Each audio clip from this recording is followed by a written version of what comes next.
I used to think that an introvert is somebody who doesn't like to be around people, and that an extrovert is somebody who does.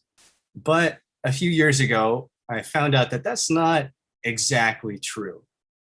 And we should say that somebody's not purely an introvert or purely an extrovert. There's a spectrum with it, being, sort of 100% introverted on one side and 100% extroverted on the other side. And you can be just a little bit extroverted or just a little bit introverted. Or there's a word for somebody who's sort of right in the middle on the spectrum. That person's called an ambivert. So if you're asking the question, am I an introvert or an extrovert? You're not actually asking whether or not you like to be around people or not. It has everything to do with what gives you energy and what drains your energy. So an introvert is somebody who finds that being around other people drains their energy. So it has nothing to do with whether or not they like to be around other people. There could be an introvert that really likes to be around people, but they find it really tiring. And being alone is what helps them to sort of rest and recuperate and recharge. And an extrovert is the opposite. An extrovert is somebody who gains energy from being around people, and being by themselves, they find that to be very draining. And this whole pandemic and the isolation that so many of us have been in for so long has really brought this to the fore. And people have learned who they are. It's been very difficult for extroverts. Meanwhile, a lot of introverts are probably living their best lives, because being alone is something that already, even if they like to be around other people, it certainly leaves them feeling sort of refreshed and full of energy when they get some solace, some time alone. And I thought it might be an interesting question to ask: do we think that Jesus was more introverted or extroverted? And just on the face of it, you might say that, well, maybe he was more of an extrovert, because of the brief period of his life that we have on record for us in the Gospels. It's just 3 years of his life. He spends so much of it with other people, sometimes large groups of other people. But I'm not sure that that tells us the whole story. And I'm not sure that you can really answer this question sort of in a definitive way either. But I think that the question you would really want to ask is, what does it look like Jesus did to recover when he was exhausted, emotionally, mentally, maybe physically? What did he do to sort of recharge his batteries? And when we ask that question, we see sort of a different picture emerge. And we actually see a theme throughout his whole ministry. Early in Jesus' ministry, when the Bible says that people were just kind of finding out about him, and crowds were gathering to come hear him and be healed by him, it says that it was his practice to withdraw to solitary places and pray. That's Luke chapter 5 and verse 16. And right before Jesus would give the sermon on what we call the Sermon on the Mount, he would go up a mountain to get away from a large crowd of people. That's Matthew chapter 5 and verse 1. And right before he would speak to the Samaritan woman at the well, Jesus was alone, resting by a well, and he had sent his disciples into the town to buy food while he stayed behind, presumably to rest. That's John chapter 4, verses 6 to 8. Right before he fed the 5,000, Jesus had withdrawn to a solitary place to mourn the death of John the Baptist in Matthew chapter 14, verses 13 and 14. And right after that, after he fed the 5,000, he would send his disciples on ahead, dismiss the crowd, and go up into a mountain to pray alone. And later that evening, he'd go walk on water. That's Matthew chapter 14, verse 23. And on the night before his crucifixion, Jesus would ask his disciples to stay put while he went a short distance away to be alone and pray. That's Matthew chapter 26 and verse 36. And all of that would suggest to me that perhaps Jesus was a little bit more introverted than extroverted. And when he needed to recharge, he would go and find a place alone to do that. Now, tuck that away. That's going to be important in a few minutes. And you're well aware of the title of this class. We're talking about anger and how to deal with anger like Jesus did. And so come with me to Matthew chapter 5. I'm going to start reading in verse 21 of Matthew chapter 5. I'm going to read from the ESV tonight. These are the words of Jesus, Matthew chapter 5, starting at verse 21. You have heard that it was said to those of old, you shall not murder, and whoever murders will be liable to judgment. But I say to you that everyone who is angry with his brother will be liable to judgment. Whoever insults his brother will be liable to the council. And whoever says, you fool, will be liable to the hell of fire. So if you are offering your gift at the altar and there remember that your brother has something against you, leave your gift there before the altar and go. First be reconciled to your brother and then come and offer your gift. Come to terms quickly with your accuser while you're going with him to court, lest your accuser hand you over to the judge and the judge to the guard, and you be put in prison. Now the law of Moses condemned murder. But in verse 21 of Matthew chapter 5, Jesus would take it one step further. He would condemn even the feelings that led to murder, anger and hatred. In Matthew chapter 5, verse 22, we just read, it says that whoever's angry with his brother will be liable to judgment. Whoever insults his brother will be liable to the council. What does that mean? And there's some evidence within the Jewish oral tradition that at this time, actually using insults against your brother or your neighboring Jew was punishable by sort of, maybe public service or, sort of a minor punishment, a period of penance. That may be what Jesus was referring to here. But then at the end of verse 22, Jesus says, whoever says, you fool, will be liable to the hell of fire. And some of you may know that word hell in the Greek is the word Gehenna. And Gehenna was a Greek word that was a metaphor. In this case, I believe, a metaphor describing somebody whose anger completely consumes them.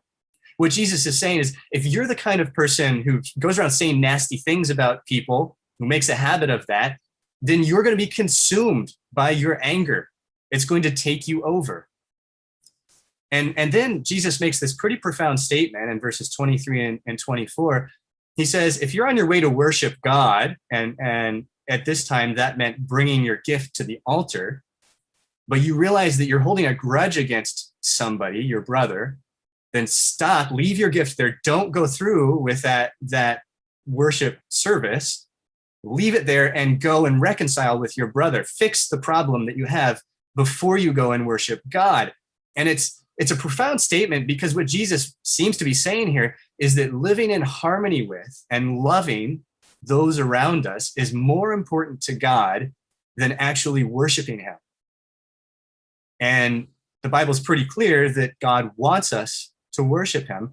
As important as that is to God, it is even more important to him that we live in harmony with each other, that we don't hold grudges against each other. And note in these verses that we just read that Jesus does not say that the emotion itself, that anger itself is sinful. But what he insinuates is that it's dangerous and that it needs to be dealt with. He says, don't let it burn. Don't let it consume you. Don't let it burn you up. Don't be the kind of person who is constantly angry, who's prone to fits of anger and outbursts. And he's really drawing on an Old Testament principle. In the law, in Leviticus chapter 19, verses 17 and 18, it says, you shall not hate your brother in your heart, but you shall reason frankly with your neighbor, lest you incur sin because of him. You shall not take vengeance or bear a grudge against the sons of your own people, but you shall love your neighbor as yourself. I am the Lord. And it may well have been that many Jews read that passage and thought that, well, he's talking about my neighbor. That means my fellow Jewish citizen, the person who looks like me and believes like I do. But lest we be prone to thinking that as well, Jesus told a parable all about that. And when the lawyer asked Jesus, and who is my neighbor, after saying that one of the two most important commandments is to love your neighbor as yourself, Jesus told the parable of the Good Samaritan. These two men, the Jewish man who'd been beaten and left for dead on the side of the road, and the Samaritan, were very different from each other. They had different beliefs. These were two groups that didn't like each other very much. And the point of that parable seems to be that our neighbor is anybody that we rub shoulders with, not just the person that looks like us, not just the person that thinks like us or believes like us, but everyone. That seems to be the point. Now come with me to another passage. It's Ephesians chapter 4. And I'm going to start reading at verse 25 of Ephesians chapter 4. This is the Apostle Paul in his letter to the ecclesia at Ephesus. Ephesians chapter 4, starting at verse 25. Therefore, having put away falsehood, let each one of you speak the truth with his neighbor, for we are members one of another. Be angry and do not sin. Do not let the sun go down on your anger, and give no opportunity to the devil. Let the thief no longer steal, but rather let him labor, doing honest work with his own hands, so that he may have something to share with anyone in need. Let no corrupting talk come out of your mouths, but only such as is good for building up, as fits the occasion, that it may give grace to those who hear. And do not grieve the Holy Spirit of God, by whom you were sealed for the day of redemption. Let all bitterness and wrath and anger and clamor and slander be put away from you, along with all malice. Be kind to one another, tender-hearted, forgiving one another, as God in Christ forgave you. And Paul starts this train of thought by saying that, first of all, let's be honest with each other. And by implication, honest with each other, I think, and with ourselves about who we are. Being mature adults and followers of Jesus means understanding ourselves, understanding how we work, identifying our moods and learning how to control them. And Paul is clear here as well that the anger itself is not the sin. In verse 26, you see that? He says, be angry and do not sin. It's not the anger that's the sin, but it's the problems that arise when we let the anger take over. And that's why I think he says this, he writes this in verse 27, and give no opportunity to the devil. The diabolos is the word in the Greek, the adversary, that figurative serpent that's inside of us. You see, one of the things that separates us as human beings from animals is our ability to overcome our basic instincts, to be moral. This is the bit of God within us that we want to cultivate. And psychologists have discovered that we've sort of got two parts to our brain, and this is separate from sort of the left brain, right brain functions. Think of this as a totally different subject. They describe it as the upstairs brain and the downstairs brain. And the downstairs brain is the part of our mind that's kind of like our animal brain or our lizard brain. It's the part where our animal instinct kind of comes from, and our sort of harmful and all-consuming emotions like anger or hatred, they are coming out of our downstairs brain. But the upstairs brain is our higher function, our rational nature. And it turns out that children, especially young children, their upstairs brain is very much a work in progress. It's under construction. And that's why we see, especially those of us who are parents of young children, sometimes, quite often, we see our children just sort of consumed by their emotions, whatever it is that has made them angry or sad or even happy. You know, they're overcome by it, and that emotion just takes right over. Their upstairs brain is not built really at all. It's just a work in progress. And as they grow up and become teenagers, you know, it'll get more and more put together upstairs until finally, as adults, we hope that we have fully functioning upstairs brains. And it's entirely possible for us to control our animal instincts, our downstairs brain, with our upstairs brain, because that upstairs brain is really the part of God inside of us. It's that bit of us that allows us to overcome that diabolos inside of us. That, I believe, is figuratively what Paul is talking about here, giving no room to the devil. Do not let your anger consume you, because when we let the diabolos take over, we're letting our baser animal instincts take the wheel and drive. So how do we do that? It's easy to say that, right? But what does that look like in practice? And what do we know about it? How can we condition ourselves to sort of think with that part of our brain that is more moral and spiritual that God has given us that separates us from all of the rest of creation. And to start, I want to tell you about a pretty interesting psychological experiment. We'll call it the cookies and radishes experiment. You could go on YouTube and watch about this as well. It's a real experiment that took place, and psychologists gathered together a group of students. They broke them into two groups, and they put them together in a lab. In the middle of the lab was a table, and on the table were two bowls. One bowl was filled with cookies, and the other bowl was filled with radishes. One group was told, okay, while you're in this room, don't touch any of the cookies. You can eat as many radishes as you want, but you can't touch the cookies. And to the other group, the psychologist said, okay, you can have as many cookies as you want, but don't touch the radishes. And then they left them in this room for a period of time, long enough for them all to get hungry. And they watched to see what happened. And of course, the cookie eaters weren't tempted at all by the radishes. They could eat as many cookies as they wanted when they got hungry. But the radish eaters, hard as it was to not eat the cookies and only eat the radishes, every single one of them was able to maintain their willpower and resist the temptation of eating the cookies.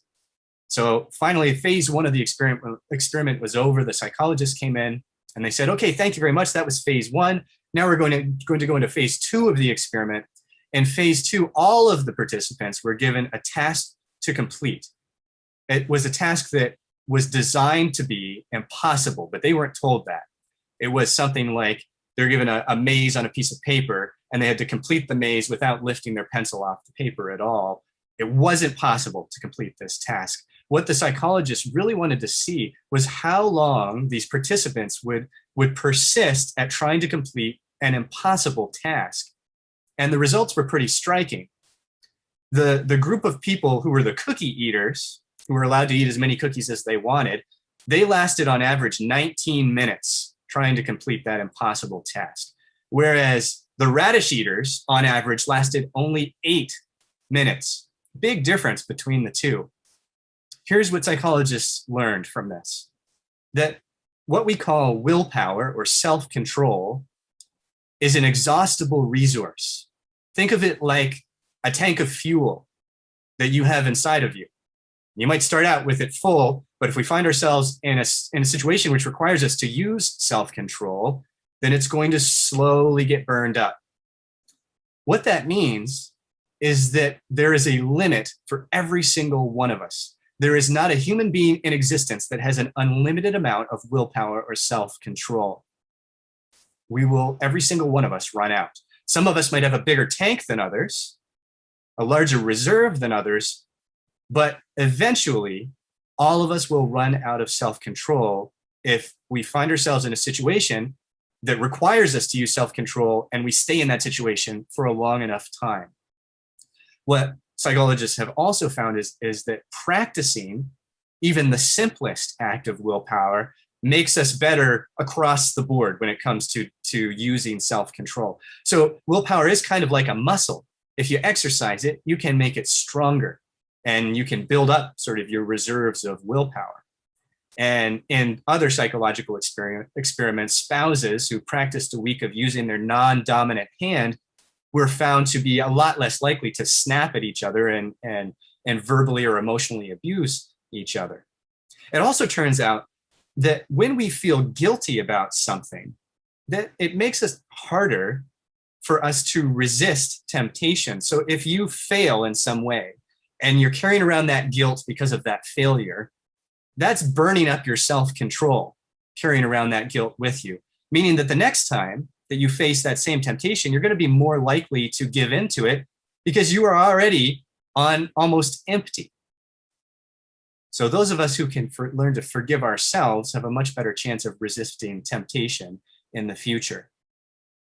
It also means that some of us are walking around with self-control on empty all the time.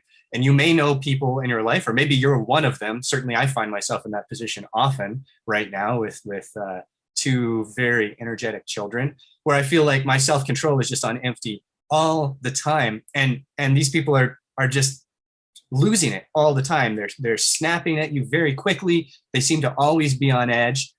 give those people the benefit of the doubt, because there's almost certainly something in their life that's just constantly burning up their self-control and leaving them with an empty tank.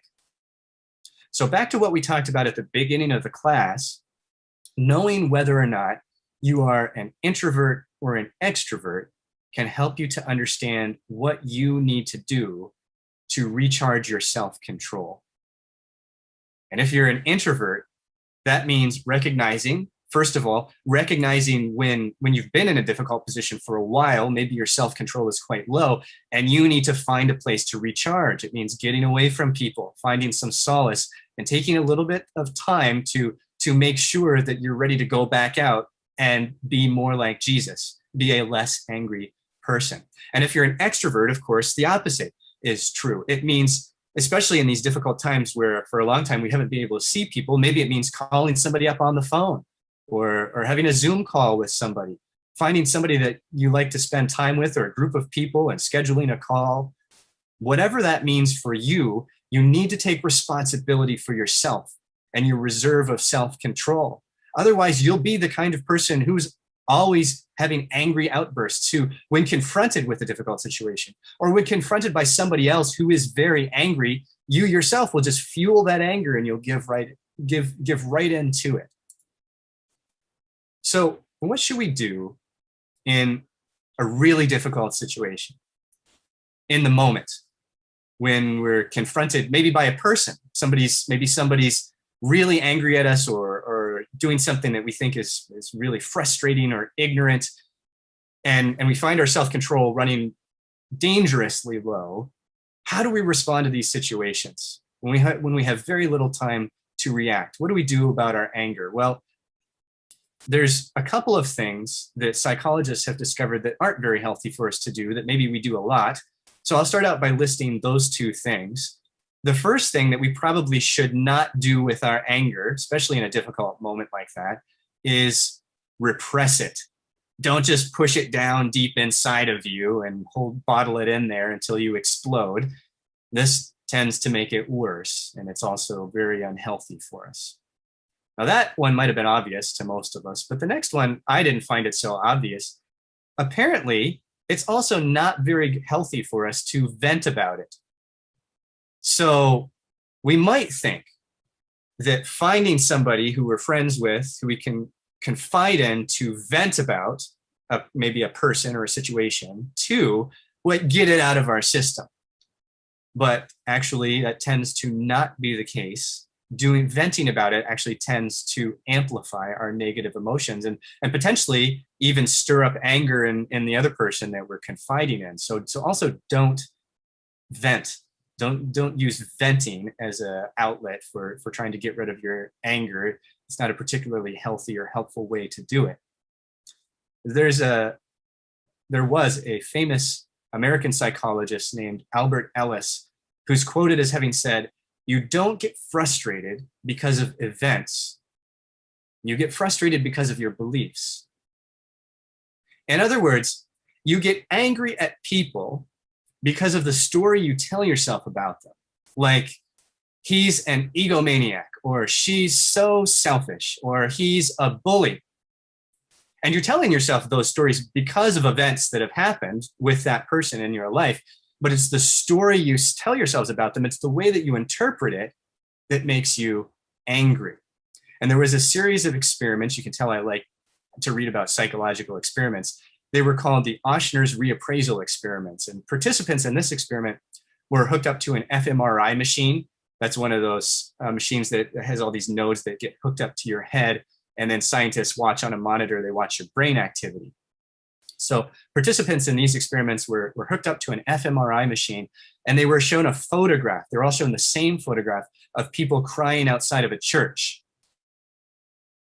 And the researchers watched as the participants were shown this photograph, they watched their amygdala, which is the part of our brain that processes strong emotions. They watched as that just sort of went berserk with activity as they were empathizing with what looked like sorrow and people mourning outside of a church. It looked like a funeral.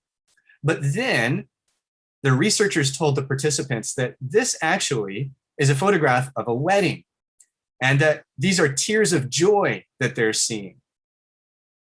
And the researchers watched in every single case as the amygdala of the participants calmed right back down to normal levels. And what this is called is reappraisal. They were seeing this photograph from a different point of view. All of a sudden, they saw it in a different way. And reappraisal is a very effective technique for managing our anger in the moment, especially when it comes to dealing with difficult people. So this is what that looks like, reappraisal. The next time you find yourself faced with this kind of a difficult situation, let's say somebody's really angry at you and they're yelling at you about something that really isn't your fault, and it's not fair. And every fiber of your being wants to let them know how unfair it is, and you want to respond in kind, and you want to be angry. Reappraise the situation. What that means is tell yourself a story about this person that gives them the benefit of the doubt. Tell yourself they must be having a really bad day, or they're probably dealing with some very heavy things right now, and make up a story of what that could be. It doesn't actually have to be true, because the reality is, even if the story you make up about them in your head, and if it's a stranger, you might not know anything about them. But whatever story you're making up about them, if it gives them the benefit of the doubt, there probably is a true story to explain why they are so angry that does give them the benefit of the doubt. But the very act of coming up with a story in your head distracts your downstairs brain. It actually kicks your upstairs brain. Remember that part of us that is like God, that God has given us, that separates us from the animal kingdom, the spiritual part of us, the rational and moral part of us. It engages the upstairs brain, and the very act of doing that shuts down the downstairs brain. And it becomes impossible for our downstairs brain to function when our upstairs brain is in high gear.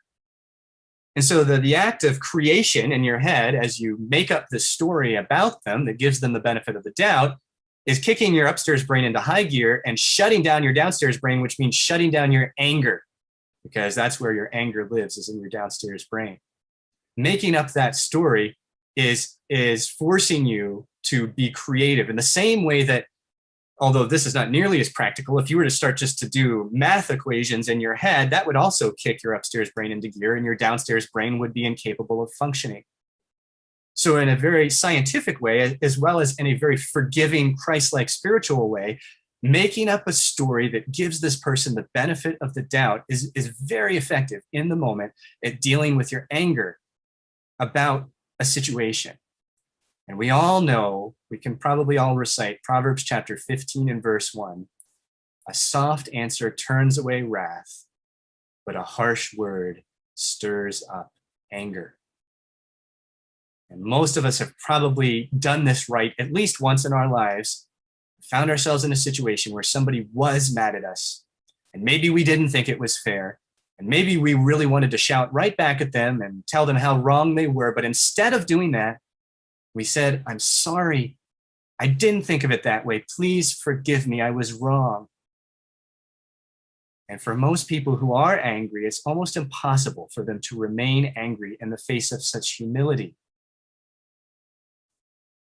And using this technique of reappraisal is a very effective way to exercise the advice in Proverbs chapter 15 and verse 1. Proverbs chapter 17, just a couple of chapters later, verses 27 and 28, the truly wise person restrains his words, and the one who stays calm is discerning. Even a fool who remains silent is considered wise, and the one who holds his tongue is deemed discerning. And probably most of you, like me, have found yourself in a situation at some point where you didn't do this and you lived to regret it. You instantly opened your mouth and said whatever came first to your mind and have lived to regret it. And so if you find yourself in this difficult situation and it takes you a minute to reappraise and calm down, take that minute. Don't open your mouth. Wait until you have calmed down. Even a fool, remember, even a fool who stays quiet is thought to be wise. Jesus exercised this principle. All of these things that we've talked about, Jesus seemed to naturally know how to do this. He figured it out. And time again, when his opponents were angry to the point of violence, he simply walked away. He didn't confront anger with anger. He didn't say a word. Now imagine how angry he could have been in that moment. How angry maybe he even was for a split second. They had taken calculation and planning to catch this woman in the act and use this poor woman to get at Jesus, to undermine his message. They potentially ruined her life just to get at him. Imagine how angry that could have made him. And as they continued to demand that he tell them what to do about it, first of all, he didn't say anything at all. He just stooped down and he wrote something in the dirt. Then he stood back up and he said one thing. He said, "Let him who is without sin among you be the first to throw a stone at her." That's all he said. And from the eldest to the youngest, they walked away. And not until recently did I notice that little detail, that it was the eldest among them in the crowd that walked away first. And I got to think that detail is there for a reason. It seems to me that those who have lived longer have just made more mistakes, and a more of a variety of mistakes. They've got a larger catalog of categories of mistakes that they've made, to the point where, it becomes likely that most mistakes they watch other people make, they have already made themselves. And so it makes sense to me that it would be the oldest among them that would first realize how hypocritical they were being. Jesus was essentially saying to them, who do you think you are to be angry with this woman? Have you never lost control before? Of course, none of them could say that. He reminded them that when you point the finger in judgment, there will always be 3 fingers pointing back at you. When his enemies encouraged disdain for sinners, Jesus told them stories to make them reassess how they saw those sinners. When they hit him, he turned the other cheek. He responded to violence with healing. And when they were killing him, he forgave them. And Jesus would say, Mark chapter 11, verse 25, whenever you stand praying, forgive if you have anything against anyone, so that your Father also who is in heaven may forgive you your trespasses. Forgiveness releases your anger. It reduces your blood pressure. It improves your heart rate. It results in fewer medications. It eliminates negative physical symptoms. And all of this is not an accident. It's not an accident that we live in bodies that are designed to be happiest and healthiest when we live by the principles that God has given us. And when we learn how to live more in our upstairs brain, that bit of us that reflects God, that bit of us that understands morality, that bit of us that can overpower our negative emotions and can get rid of anger and hatred and even fear, the more we can learn how to do that in our lives, the more we'll look like Jesus, the more we'll look like God, the better we'll be able to deal with our anger, the happier and the healthier we will be, and God willing, that will lead us all to the place where we all want to find ourselves, hopefully very soon, together in God's kingdom.